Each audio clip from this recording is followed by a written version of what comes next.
I have been pregnant 9 times. I've had 3 miscarriages. After I got pregnant with my first daughter, no problem at all. And then after that, we decided we wanted more kids. So I had 3 miscarriages. And that was hard. That's grieving in itself. And then I had, 4th time I got pregnant, I had a something called a molar pregnancy. I was in my 4th month of pregnancy, and belly was growing, and we went in to hear the heartbeat, and there was no heartbeat. And the doctors told me that that happened one out of 2,000 pregnancies. 1 in 2,000 pregnancies, it's called a molar pregnancy, where a cluster of cysts formed around the baby and basically didn't allow the baby to grow.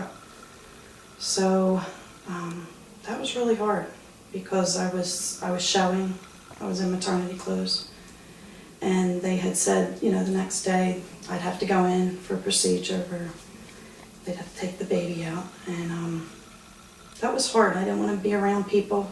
I didn't want to come to church. People say dumb things too. I mean, I found out, you know. That was really hard. I was young and I didn't know how to handle that. Then I had Brittany, which was fine. And then I got pregnant after Brittany.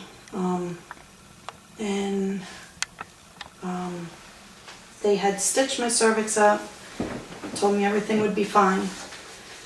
Got all the way to my 5th month, and I started bleeding. My water broke, and had to go into the hospital, and that was probably the hardest thing in my life.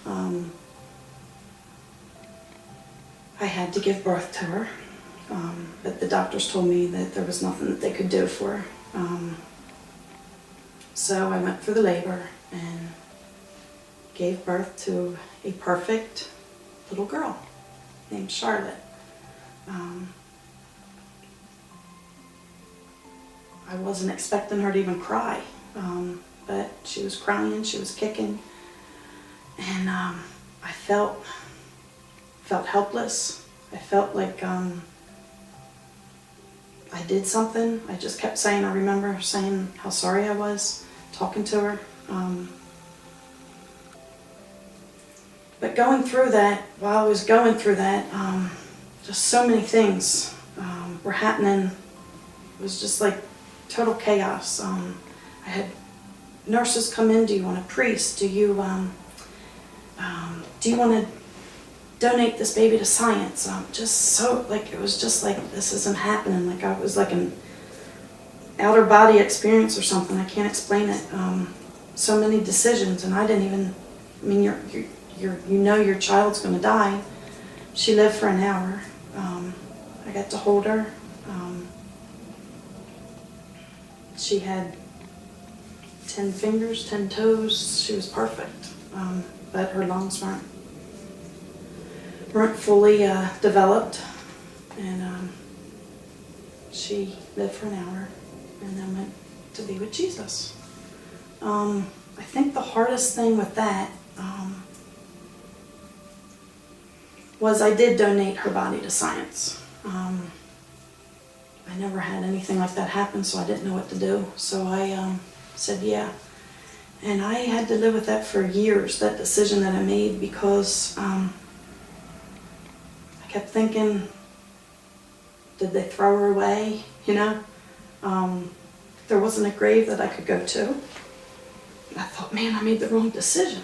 But little did I know, down the road,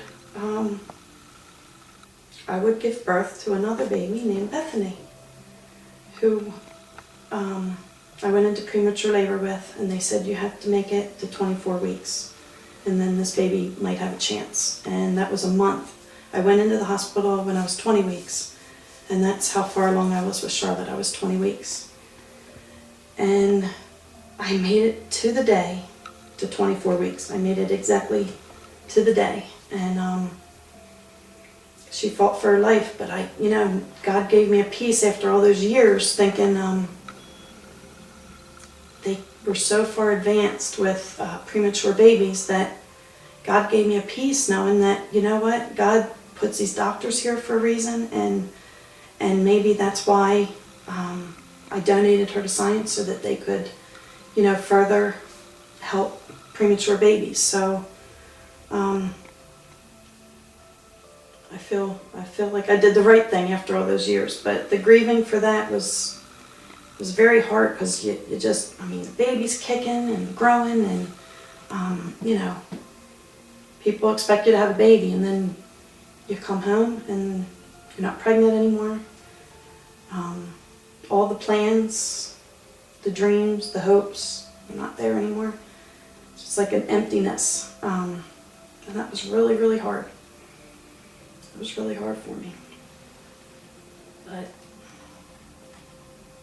got through that too, right?